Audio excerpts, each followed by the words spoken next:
Fala galera, sejam muito bem-vindos aí ao nosso 16º Cluncast. Hoje estamos aí com o Coach Clun. Fala galera, bem-vindos de volta. Estamos aqui com mais um convidado muito especial, Gustavo Finotti. Foi nosso atleta aí durante o começo do Team Clun, né? E vamos contar um pouco da vida dele no basquete aí. Bem-vindo, Finotti. Obrigado, pessoal. Primeiramente, agradecer a vocês, prazer estar aqui com vocês. Acompanho os cortes lá no Instagram e só de estar fazendo parte aí desse movimento de vocês, fico muito feliz. E vamos falar um pouquinho aí da minha história e é claro, contar muita história do Tim Kun, que tem história boa para contar junto também. Com certeza, com certeza. Finotti, vamos começar pelo começo, né? Conta um pouco pro pessoal aí como é que foi o seu começo no basquete. Você começou cedo e já ter destaque logo no começo das categorias de base. Conta um pouco sobre isso aí. Como todo brasileiro, comecei com a bola no pé, não com a bola na mão, né?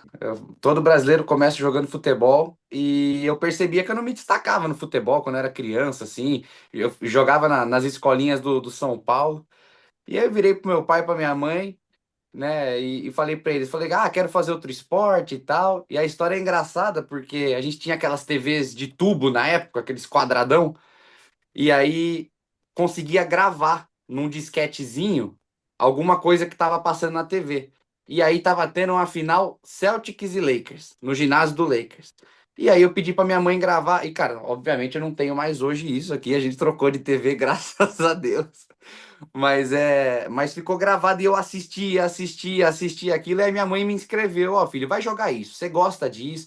E eu entrei na escolinha da Janete, e na escolinha da Janete eu tava muito novo ainda, tinha 7, 8 anos de idade, né? E aí, conforme eu tava na escolinha, teve uma hora que o professor chegou em mim, depois de mais ou menos 1, 2 anos, e ele falou para mim: Gu, você tem que se federar, não dá para você ficar aqui, né? Aqui eu fico colocando bambolê no chão pro pessoal fazer direita, esquerda, bandeja, e você atropela tudo já, você já tá em outra fase, né? Então, vai se federar. E aí eu me federei pela minha cidade, Santo André, e, e iniciei lá com 10 anos de idade, já jogando sub-12. Então eu já comecei muito cedo jogando, né? Nessa fase de criança para adolescente, muda muito, né? 1, 2 anos você é muito discrepante a diferença física, né? Atlética, enfim. E aí eu já comecei muito cedo com uma categoria 2 anos acima da minha idade, né? Então, não fui destaque nos primeiros anos, pelo contrário, primeiros anos de federação, quando eu tinha 11 ainda, jogando 12, eu era banco ainda, não jogava muito, né? Mas foi quando eu engatei com o meu sub-12, com 12 anos, que aí eu comecei realmente a me destacar bastante mesmo. Aí eu fui MVP da minha categoria, tal. E comecei a levar o basquete um pouco mais a sério depois disso, sabe? Quando você percebe, opa, peraí, eu sou bom mesmo nisso. Então, comecei a treinar, comecei a me dedicar e tal. E aí recebi prêmio de melhor jogador da temporada naquele ano, da federação. Entendeu? Eu lembro que teve um jogo muito legal nesse ano de sub-12 que a gente precisava ganhar da equipe de Santos de 13 pontos para conseguir trazer o Final Four para casa. E aí a gente tava ganhando de 11. E eu falei, eu não quero saber, falta 20 segundos, vai ser 13 aqui agora. Eu fiz uma bandeja, trouxemos o Final Four para casa. Então, assim, foi nesse ano que eu comecei a levar o basquete a sério e comecei a sentir que, pô, aquilo era para mim, queria me destacar mesmo e tava gostando muito dessa fase. Legal, cara, legal. E aí então você ficou aí nessa fase dos 10 mais ou menos até os 14, 15 anos, né? Que foi quando você viajou com o Tim Clun. E aí, porra, no Tim Clun você já enfrentou jogadores mais velhos mais uma vez. E conta pra gente um pouco aí de como foi essa experiência e conta algumas das suas histórias preferidas aí do Tim Clun, algumas coisas aí que você lembra. Eu sabia que vocês iam me perguntar isso, então eu preparei, que eu não vou ficar fora do personagem, não. Eu vou colocar igual vocês, para ficar uniformizado no negócio. É o showman. Showman já estava pronto, eu já sabia que isso ia acontecer. Pronto, agora estamos iguais para contar as histórias. Mas, ó, o Tim Aí Kun, sim.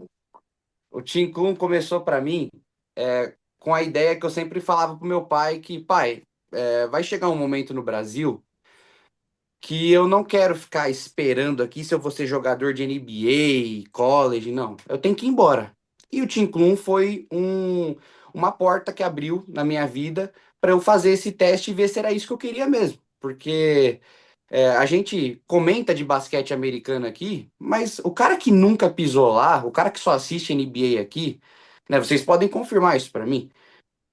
Ele não sabe a diferença mesmo do basquete americano, de você entrar em quadra e entender o quanto o cara é mais atlético que você, o quanto o cara é mais natural com a bola do que você, né? Lá a gente nasce com a bola no pé, os caras nascem com a bola na mão, cara. Lá é o país do basquete, né? Aí, né, Rafa, é o país do basquete.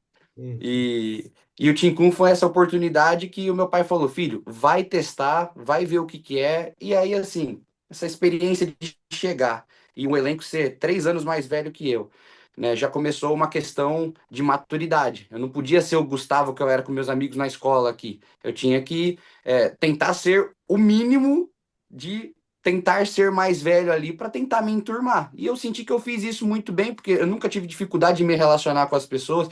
Então eu lembro daquele primeiro elenco da minha viagem que era, pô, Luiz, Xandão, sabe? Pô, quem mais, André? Bernardo Moller tava lá também. O Poxa, Bernardo era foi, um timaço que tinha. o Bernardo Bernardo foi na foi no sua segundo? segunda viagem. Na primeira tinha o Guilherme Lacerda, Ah, é. Arthur Lacerda. Paraíso, pô, Eduardo. Tinha uma galera lá, né? Tinha uma galera. Foi a sua primeira viagem do Tim Klum, foi a primeira viagem do Tim Klum em 2016, né? Então, para todos nós era a primeira experiência e com certeza foi muito marcante. Eu tenho até hoje guardada a camisa, que se não me engano foi ideia sua. Todo mundo assinou a camisa de Guardar em alguém. recordação. Cada um pegou uma camisa de jogo e todo mundo assinou. Tem ela guardada aqui até hoje. A minha aqui, nessa porta de armário aqui também. O, foi uma experiência muito boa, principalmente por esse fato de ter pessoas mais velhas ao redor. E eu acho que o André conduziu a viagem muito bem no sentido de, principalmente agora, eu nem sabia que era a primeira, né? Mas principalmente sabendo que foi a primeira, conduziu muito bem no sentido de fazer questão que toda noite a gente sentava junto antes de cada um ir pro teu quarto, conversar, sabe? Dar oportunidade de todos falar. Eu acho que isso tornou o elenco, pô, eu conheço o Gustavo, ele tá ali do outro lado da sala, mas eu tô escutando ele, tô escutando fulano, e você começa a construir relacionamentos que, poxa, duram até hoje. Eu tenho todo mundo na minha rede social, a gente tem aí um grupo do Team Clum, para quem tá assistindo aí depois, a gente se fala no grupo até hoje, e esses dias mesmo a gente tava conversando do top 5 lá, né, do pessoal votando de quem que é o starting five all time, então ainda é um grupo ativo, um grupo que conversa de NBA, de college, tudo. Então, realmente se tornou uma família e essa experiência, gente, quando você chega nos Estados Unidos, já começa assim, qualquer quadra que você entrar, quando você vê que o piso tá, você consegue se enxergar no piso da quadra, de tão brilhante que ele é, e no meu caso foi em Vanguard essa experiência na universidade lá na Califórnia, né? Você fala, caramba, cara, onde eu tô? Olha isso aqui, olha essa tabela, olha esse ar, olha esses banners aqui esticados. Caramba, patrocinado por essa marca aqui, aqui. Então você começa a se deslumbrar e fala, caramba, meu, esse lugar é muito bom mesmo, né? Não é só o que falam lá no Brasil. Então, é uma experiência de você ficar impressionado com, no meu caso também um pouco de maturidade também. Foi muito bom para mim a viagem do Team Clum, as duas. Legal, cara, legal saber que até hoje você tem todas essas memórias aí dessa experiência, com certeza. Para mim, assim, vou todo ano, né, com grupos diferentes, mas sempre tenho memórias marcantes de cada grupo aí, com certeza. E lembro de você, nessa primeira viagem, você era o mais novo, se não me engano, eu era o mais novo disparado até. Eu acho que você tinha 2 anos a menos do que o segundo mais novo, alguma coisa do tipo. E eu lembro que você foi muito bem já nessa primeira viagem, já se destacou, teve um papel importante no time. Participou depois de novo em 2017, né? A gente conseguiu montar em 2017 foram 3 times que viajaram e você estava no sub-15 naquele grupo ali, que era um grupo bem forte, tinha vários garotos de altíssimo nível. E aí, logo em seguida, com 16 anos, você saiu do Brasil, né, para ir para a high school, para os Estados Unidos. Conta um pouco como é que foi essa mudança de vida. Quando eu fui para high school, eu já fui sabendo que eu ia encontrar um nível de basquete muito alto, justamente pela viagem do Team Clun que eu tinha feito. Né? A gente assistiu muito basquete naquele galpão em Anaheim, lá na Califórnia. Então, a gente viu desde a nossa competição que nós jogamos contra até assistir Lamelo Ball em quadra e algumas estrelas aí. Então, eu já estava ciente do que eu estava indo buscar lá. E chegando lá, é aquele choque de você falar assim: pô, eu vou ser o cara do meu time, eu tô indo para jogar. Aí você chega e fala: eita, eu sou só mais um aqui, meu amigo. Eita, tem que treinar muito, né? Então, para quem não tem essa noção de como é o basquete lá fora, cara, um pivô aqui do Brasil, aqui de categoria de base, se ele chegar a 2 metros, ele é Deus. Entendeu? E lá fora, o cara com 14, 15, 16 anos tem 2,15. Os meus pivôs da Hamilton na época eram um nigeriano de 2,16 de altura, inclusive pivô titular da Universidade de Tennessee hoje. Né? E nos meus 2 últimos anos, o meu pivô era o Samto Cyril, que é pivô titular hoje da Universidade da Georgia, lá, que jogou pela UTI também. Então, eu tive 2 pivôs muito altos, 2 pivôs muito atléticos. Estados Unidos é isso. E essa mudança de Brasil para lá foi também eu entender um pouco que aqui eu estava vindo de anos de destaque, de MVP, de top 3 vai, mínimo pontuação, campeão disso, campeão daquilo, e aí você chega lá num elenco que sempre é ranqueado entre os top 10 do país, assim, aí eu tive que entender que o meu lugar era começar no JV e ir construindo o meu caminho aos poucos para o varsity, e para um atleta, exige muita cabeça isso, né? Pô, eu era o cara, agora eu tenho que começar do zero, entre aspas. Então, foi uma mudança boa que me ensinou muita coisa, né? Me ensinou muita coisa, a como ser um bom companheiro de equipe, sem às vezes você estar com a bola na mão, você tá no banco, né? Então, me ensinou muitos conceitos que antes eu não enxergava, porque eu nunca prestava atenção, vou ser sincero, nos caras que estavam no banco do meu time que quase não entravam. Você não sabia que o cara tava lá te ajudando a tomar uma água, às vezes, num time-out, alguma coisa do tipo. Aí, quando você se transforma nesse cara, você fala: caramba, eu ainda consigo impactar o time de uma forma diferente. Então, teve esse crescimento aí no meu início nos Estados Unidos que foi muito importante para mim também. Que maneiro, cara, que maneiro. E falando de quando você chegou nos Estados Unidos, infelizmente, no seu freshman year você teve uma lesão, uma das lesões mais sérias, né, no ACL. E como que foi lidar com essa lesão, juntando ao mesmo tempo uma hora que você tinha acabado de chegar nos Estados Unidos? Como que foi isso para você? Como foi superar esse desafio aí para conseguir voltar e voltar jogando já? Eu acho que, Rafa, qualquer lesão, mas nesse nível de lesão que você fica um ano fora, você perde uma temporada fora, o que essa lesão me ensinou foi como cuidar do meu corpo. E não dizendo que eu não cuidava antes, mas a lesão ela te ensina quando você voltar, né? Você não se colocar em quadra mais em posições que possivelmente você pode se machucar, ou ser despretensioso, achar que você continua sendo aquele moleque com aquelas articulações de 12, 13 anos de idade, né? E me ensinou muita coisa, por exemplo, fora de quadra. Pô, não tô jogando, não, sabe, tô andando de muleta. Não posso comer o que eu comia antes, que eu vou encher. Então, me ensinou desde fora de quadra a como me alimentar melhor, cuidar do meu corpo, toda a parte de reabilitação. Eu não posso reclamar jamais. A Hamilton, ela, ela me colocou para eu fazer a cirurgia com o doutor referência de cirurgia de ACL. O meu doutor é o mesmo doutor que fez a cirurgia do Rajon Rondo, do Celtics, né? Outros jogadores aí de futebol americano também. Então, a Hamilton cuidou da minha lesão muito bem, né? E eu tinha 6 fisioterapeutas. Então, o processo de reabilitação, né? Cada um era especialista numa coisa. Tinha um cara que entrava na sala só para ver a angulação do meu joelho. Ele vinha com um negocinho assim, aí dobrava, dobrava. Toda vez que ele entrava na sala, eu falava: cara, eu não gosto de você, que eu sei que você vai forçar um negócio aqui. Mas assim, foi muito bom para mim, sabe?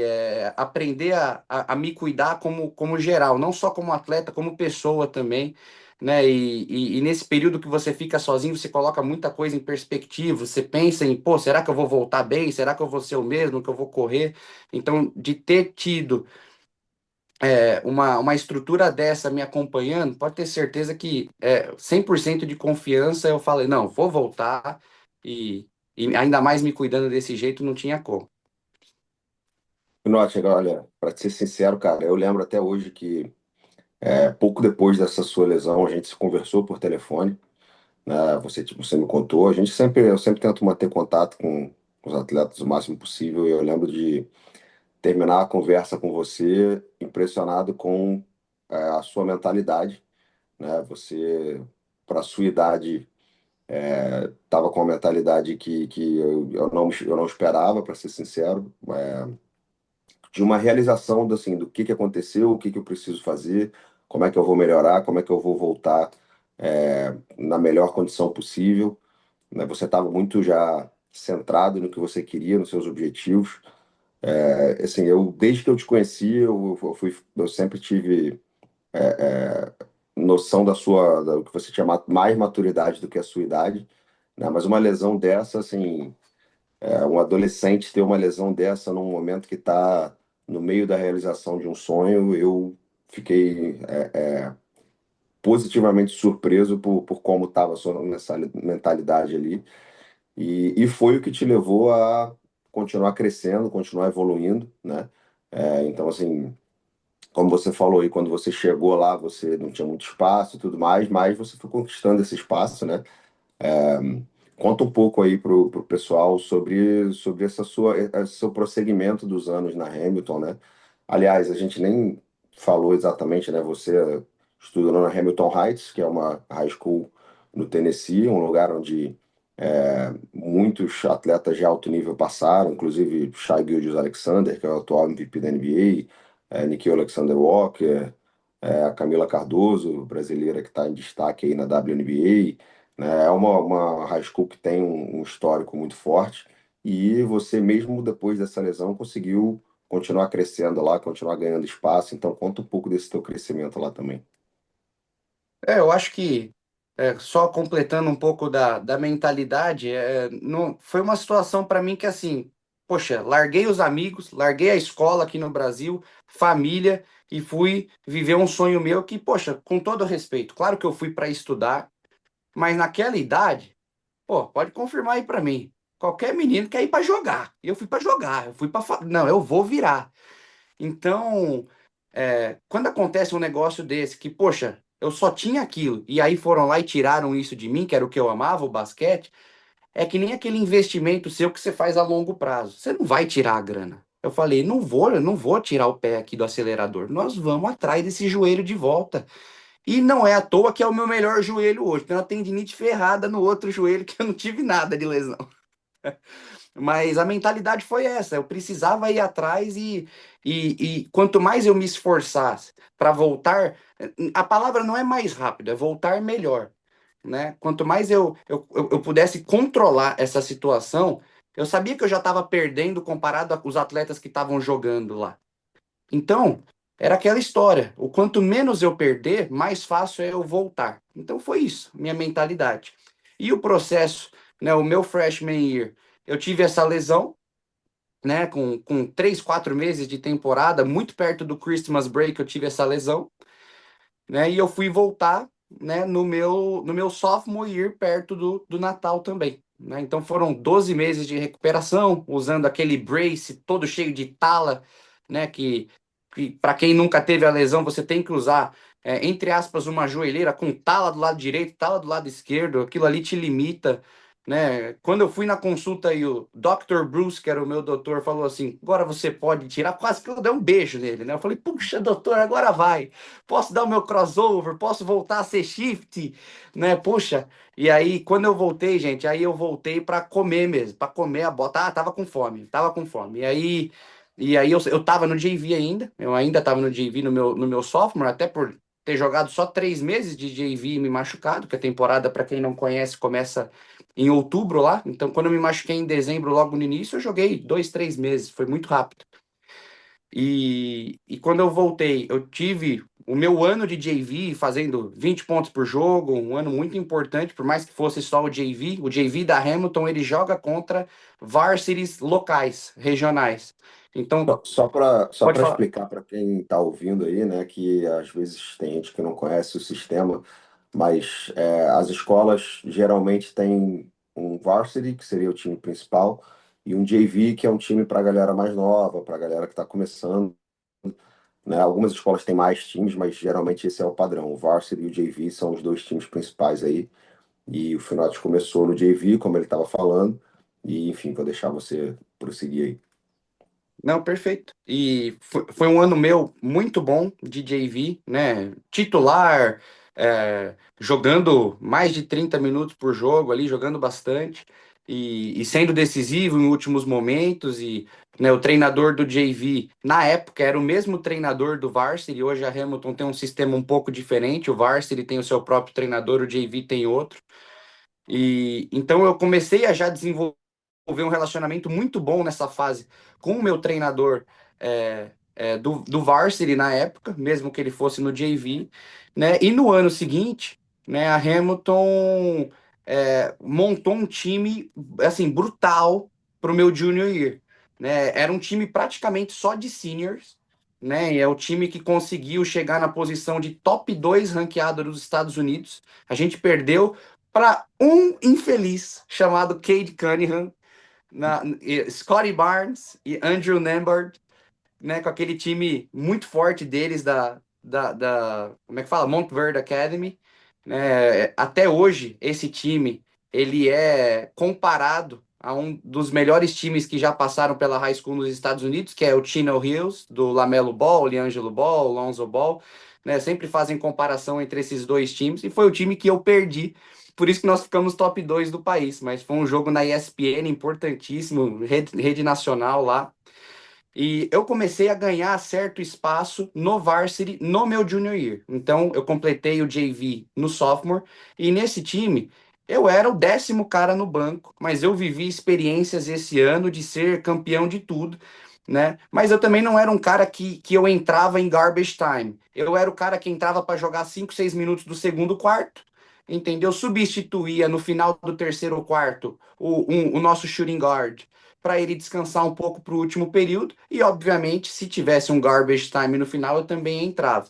Mas eu tinha um papel nesse time que era: o Finotti vai entrar para chutar a bola.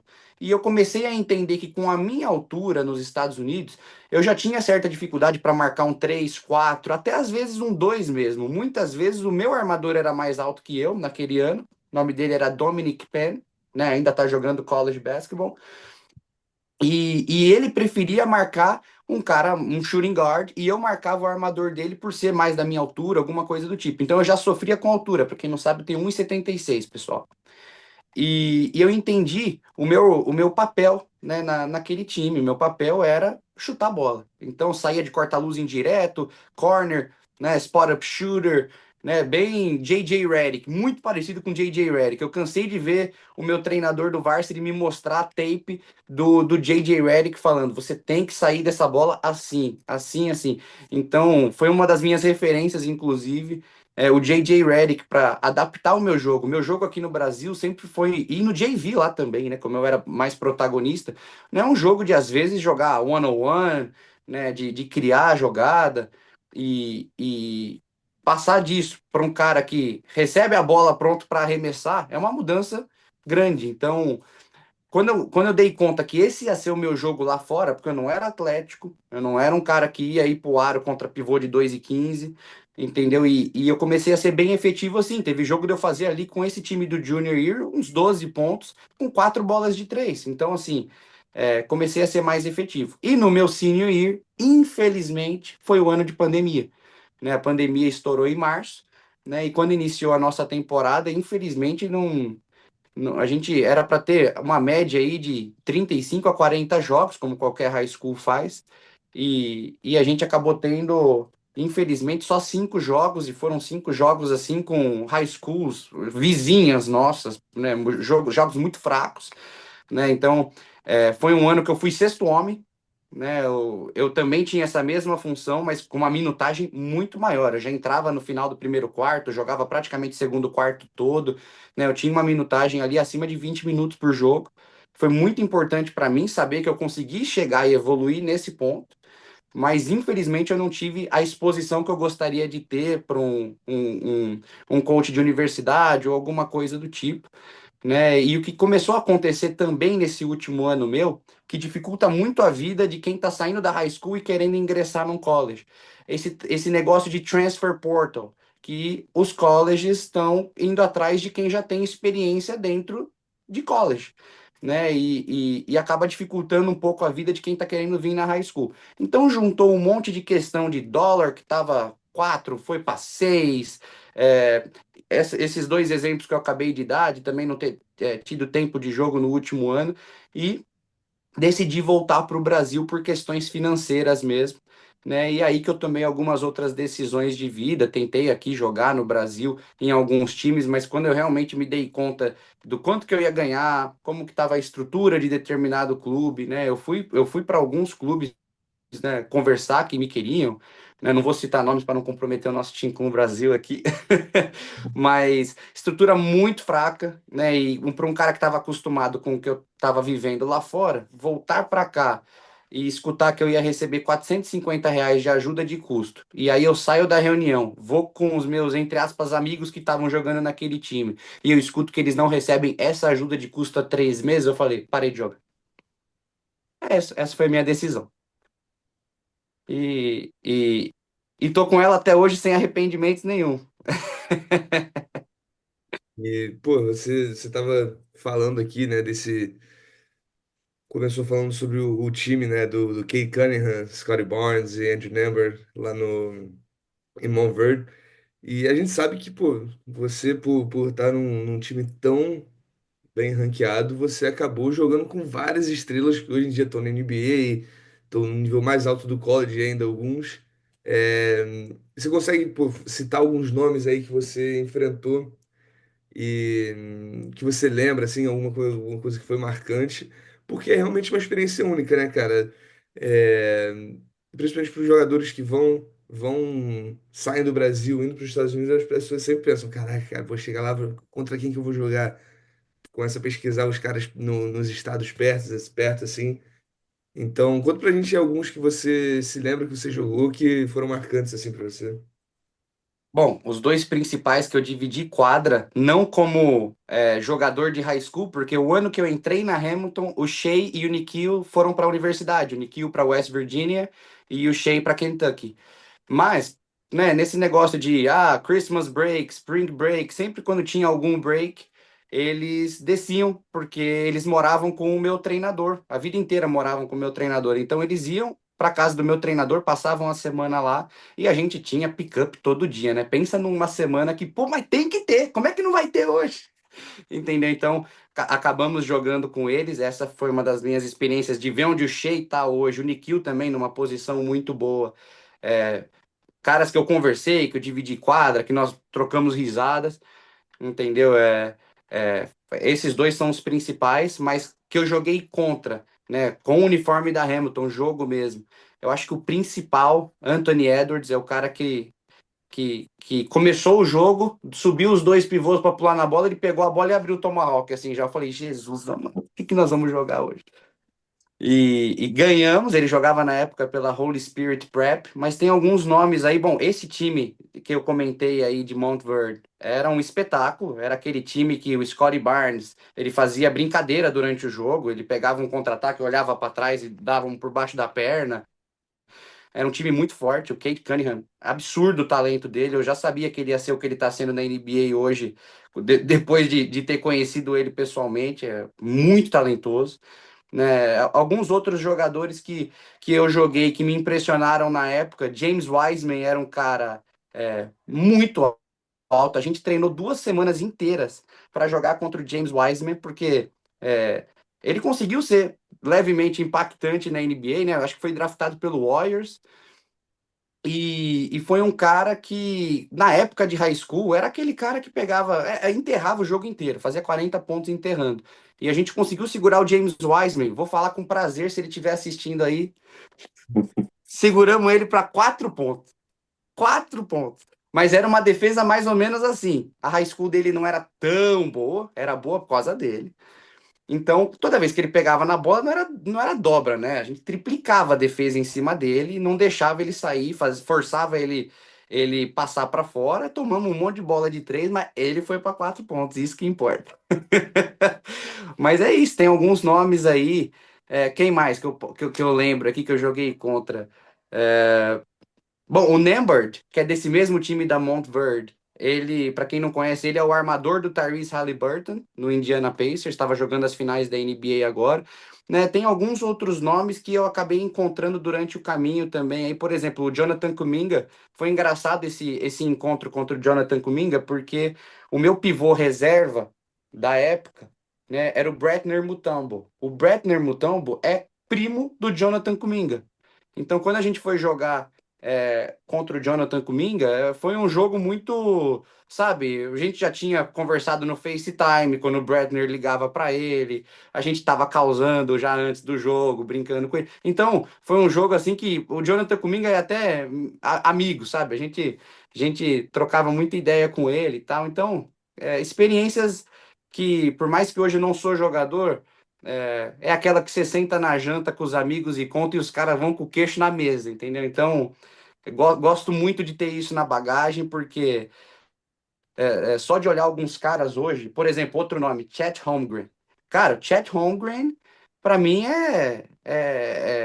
vai se tornar um dos melhores pivôs da liga. Acabou de assinar um contrato absurdo, tá jogando do lado do Shea, né? E é um dos caras que, quando a gente entrou em quadra contra, você vê que o cara vai ser diferente, sabe? Dá para ver, igual o Anthony Edwards. Começou o jogo, ele abriu o Tomahawk, mas eu falei, mas já? Entendeu? Então, você já sabe que o cara vai ser diferenciado quando ele tem uma qualidade. Sabe aqueles caras que pull-up jumper, pá, 3 pontos, pá, cara, o cara não erra, que isso, cara. Chet Holmgren, mesma coisa. Então, analisar que hoje eles estão se destacando na NBA não é surpresa. Quem acompanhou na high school sabe que eles, desde pequeno, né? E a NBA tem isso, né? Você vê o último cara do banco, o cara fazia 50 pontos na high school. O último do banco da NBA é esse nível de qualidade de high school. Então, para você chegar na NBA, para quem aí tá tentando, é chão pela frente, meu amigo, porque você tem que ser muito bom no que você faz. Com certeza, com certeza. Cara, e assim, até falando ainda sobre a Hamilton, né? Agora você, depois dessa sua trajetória lá, você voltou para o Brasil e agora você, assim, tá voltando o contato maior com a Hamilton, né? Eu acho que muita gente que está assistindo aí deve ter visto pelo nosso Instagram que a gente tem uma parceria com a Hamilton, a gente está indo lá, o Team Plum está indo visitar em janeiro, né? Estamos indo com mais um grupo de atletas aí para os Estados Unidos, desde 2016 que a gente faz essa viagem, desde que você ajudou a inaugurar isso aí, né? E agora a gente está indo para Hamilton em janeiro, a gente tem uma parceria com a escola. Você é um dos principais motivos aí dessa parceria, né? Depois de você ter estudado lá, agora você está fazendo um trabalho com essa parte, está vindo para esse lado para esse outro lado do, do trabalho, né? Do basquete. Conta um pouco aí para o pessoal dessa sua transição para isso, como está sendo trabalhar com essa parte, em vez de você ser um atleta, você ser uma pessoa que está ajudando outros atletas mais jovens a realizar o mesmo sonho que você conseguiu realizar estando lá. Conta um pouco dessa transição e dessa sua experiência de como está sendo. Foi uma transição que eu fiquei muito contente, porque quando eu tomei aquela decisão que eu contei de parar de jogar basquete, eu parei mesmo, gente. Fui trabalhar, né? O meu pai tem uma empresa aqui, eu fui trabalhar com o meu pai, ajudar ele na empresa dele. E a minha história nos Estados Unidos, eu morei com a minha host family, era o diretor de esportes da escola, eu morava com ele. Eu e mais um jogador da equipe, um jogador dominicano. E só que olha que engraçado, na época ele não era diretor de esportes da escola. No meu último ano ele se tornou. E ele fez os trabalhos dele lá e em 2024 me fez uma ligação falando que gostava muito do meu trabalho, da minha personalidade, da minha mentalidade, e que precisava da minha ajuda e que ele queria vir para o Brasil para encontrar atletas. E eu falei, cara, aqui no Brasil, você não vai ali na porta do Paulistano e achar que você vai entrar assim, meu nome é fulano, sou de... Não entra. Você não vai no Pinheiros e entra, no Flamengo, vocês sabem, né? Os clubes são fechados aqui e faz parte, faz parte da nossa cultura. E ele falou assim, bom, se eu não posso ir aí, eu preciso da tua ajuda. Você consegue alguns atletas e tal. E aí, quando ele percebeu que eu estava realmente me dedicando a encontrar atletas, indo falar com famílias e etc., né? E comecei também a conversar, como por exemplo o André, que já tem esse trabalho de enviar alunos, né, e atletas para os Estados Unidos, e, e eu acionei o André para me ajudar nisso também. O Tony falou: Poxa, então vamos fechar negócio aqui, entendeu? Trabalha direto com a gente, você vai ser um representante da escola, entendeu? E iniciei esse trabalho com eles, né? O Tony confia em mim, olhos fechados, tem um relacionamento muito bom com ele, com o diretor de esportes. Cara, fiquei muito feliz porque poder retornar para o basquete, poder retornar para esse ambiente que sempre me fez muito, sempre me ensinou muita coisa, me fez muito bem, né? Então foi uma das melhores coisas e mesmo hoje ainda trabalhando com meu pai, né? Existem conversas de realmente me mudar para lá, não sei quando exatamente, né? Mas a escola me quer lá, a escola quer que eu esteja junto deles e continue fazendo esse trabalho que eu estou fazendo. Então, de voltar para esse ambiente está sendo uma coisa muito importante para mim e quem sabe ingressar uma carreira diferente de agente ou alguma coisa do tipo. Né? Só o futuro sabe, mas, mas por enquanto vamos ficar com isso, que eu já estou muito feliz de poder ajudar uma escola que me deu oportunidade, que me ajudou muito, que me ensinou muito, né? E isso porque eu nem falei da parte religiosa, né? Para quem não sabe, a Hamilton, ela é uma Christian Academy. Então, eles têm muito esse discurso, né, cristão lá e principalmente numa fase que eu precisava muito, que eu estava sozinho, de lesão, essas coisas. Aconteceram algumas histórias lá que eu acabei nem contando, mas os professores vieram me visitar, né? Uma cena que eu lembro até hoje, eu, pós-cirurgia, não tinha nem dado 24 horas pós-cirurgia, eu recebo a visita de todos, sem exceção, os meus professores e técnicos. Eles entram no meu quarto, na casa que eu tava, dão as mãos dadas comigo ali, fazem um círculo e começam a fazer uma oração para eu melhorar. Então, assim, olha, eu arrepio com essas coisas porque é um ambiente muito bom. Só contei essa história para, né, é uma das histórias que eu tenho, além de todo o tratamento que eu tive, que eles me deram toda a estrutura, de que é um lugar que me faz muito bem, né? Então, só de estar de volta lá e saber que tem a possibilidade de eu estar de fato de volta mesmo, morando lá, poxa, me preenche mesmo, cara. Eu fico muito feliz mesmo. Ah, legal demais, cara. E agora a gente já tem lá o. Você estava lá, né, até para receber o Léo e o Enzo, que são atletas nossos aqui do Rio que foram para lá. Agora a gente tem o Heitor indo para lá em breve, saindo de BH. E, assim, mais no futuro, com certeza vai ter mais gente aí. Cara, te agradecer aí por esse papo. Geralmente a gente mantém as conversas aí por volta de 40 minutos. Como eu falo com vários outros convidados aqui do Cluncast, e com você não é diferente, a gente poderia ficar aí 4, 5 horas conversando, né? Ainda mais você que, pô, participou de tanta coisa aí da nossa história do Team Clun e continua participando agora, né? Desse outro lado. É prazerzão ter você aí com a gente. Espero que o pessoal tenha gostado. Tenho certeza que gostaram desse nosso papo, porque não só você tem muita história para contar, mas o seu carisma também ajuda muito nesse papo com a galera. A galera sempre gosta de ouvir. E, cara, sucesso nesse seu prosseguimento aí, nessa sua nova etapa que está iniciando aí, que tenho certeza que vai ser longa. E mais uma vez, obrigado aí por participar com a gente. Tenho certeza que todo mundo gostou muito. Eu que agradeço vocês, mais uma vez, prazer estar aqui com vocês conversando e deixar aqui um recado para todos os atletas que estão hoje vestindo a camisa do Team Clun. que vocês representem bem essa camisa. É uma camisa que não tem só o sobrenome do André, né? Tem uma história do André construída, né? Esse verde e amarelo tem um motivo. E então vocês que estão vestindo a camisa hoje, que vocês entrem em quadra representando bem e sabendo que vocês estão vestindo um manto que tem muita história, seja de campeonato, seja de viagem, seja de federação no Rio de Janeiro. Então, vocês não entrem em quadro para fazer feio, não, porque o André não merece isso. Vocês vão forte e saibam que vocês têm a minha torcida aí, tá bom? Obrigado, pessoal, da oportunidade mais uma vez. Conversa foi excelente.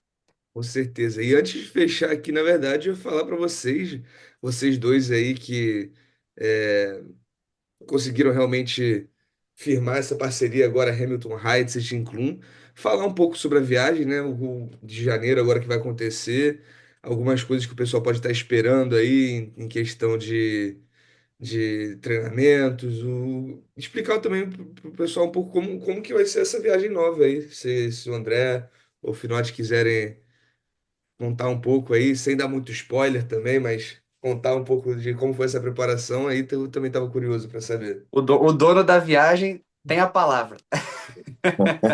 Não, com certeza vai ser, a gente está bem empolgado, acho que seria a palavra certa para essa nova experiência, né? A gente, para quem acompanha a gente há mais tempo aí sabe que a gente costumava ir para Califórnia e a gente fez uma viagem para Flórida agora em janeiro. Sempre foram experiências muito boas, muito especiais nos Estados Unidos, mas as oportunidades novas vão surgindo, né? E quando a gente conversou, quando o Finotti conversou comigo sobre a Hamilton, quando eu fui, porque assim, para quem está só acompanhando os bastidores, assim, a gente tem que estar conversando sobre isso há muitos meses, né? Não é uma coisa que a gente decide de uma hora para outra mudar um, um destino assim dessa forma.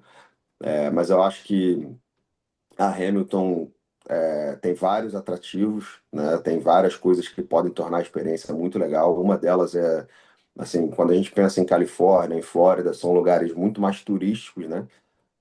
O Tennessee é no centro dos Estados Unidos, é um lugar muito mais assim, onde a gente vai conhecer de fato a cultura americana, conhecer como são as coisas no basquete americano de verdade, vamos dizer assim. Não que a Califórnia e a Flórida não sejam, mas são lugares muito mais turísticos, com é, muito menos contato com aquele centro americano que é o que a gente vai conhecer no Tennessee, né? E ter essa oportunidade de fazer isso num lugar como a Hamilton, que é uma escola que durante vários anos aí figura no top 25 do país, como o Finotti falou, há poucos anos atrás chegou a ser ranqueada como a o segundo melhor time de basquete de high school do país, né? Com uma estrutura excepcional lá para receber a gente. E vamos ter, como sempre fazemos nas viagens de janeiro, vamos assistir jogo da NBA, assistir jogo de basquete universitário, assistir jogo de outras high schools, jogar contra os times locais. É, então, assim, com certeza isso foi uma oportunidade que a gente achou que vai ser muito válida, vai ser muito boa para quem está indo lá assistir, né? A gente vai treinar na Hamilton, a gente vai ter contato com o time atual deles, que também é muito forte, assistir jogo deles lá, né? Poder interagir com os atletas, com os técnicos. Então, com certeza vai ser mais uma vez uma experiência aí única para quem participar. É isso aí. Isso aí, galera. Então, quem. Sim, muito obrigado, Gustavo. Pô, excelente ter você aqui. E vocês já, se quiserem falar mais alguma última coisa aí pro pessoal, eu vou aqui agradecendo todo mundo que está assistindo, agradecendo o Finotti pela participação, o André aí pela parceria de sempre aí, co-host, eu e ele. Então, é isso.